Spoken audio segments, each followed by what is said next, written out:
మనం ప్రేమించబడ్డానికి, మనము దేవునికి సమర్పించుటే నిదర్శనం. నీవు దేవునికి సమర్పించుకుంటే మనుషులు నిన్ను ప్రేమిస్తాడండి.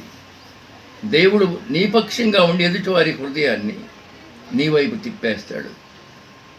ఎన్నడూ ఎరగినటువంటి యోనాతాను దావీదును చూడగానే తన ప్రాణ స్నేహితునిగా భావించుకున్నాడు. అవునండి, మన జీవితంలో అటువంటి హోదా మనం సంపాదించుకోవాలి అంటే మనం ఎలా జీవించాలి?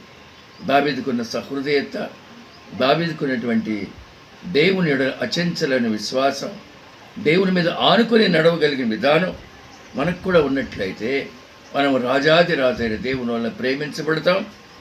ఆయన మనకు సమీపస్తుడిగా ఉండి మనలను తన స్నేహితుడిగా, అబ్రహామును నా స్నేహితుడు అన్నటువంటి దేవుడు మనందరూ కూడా స్నేహితుడు అంటాడు.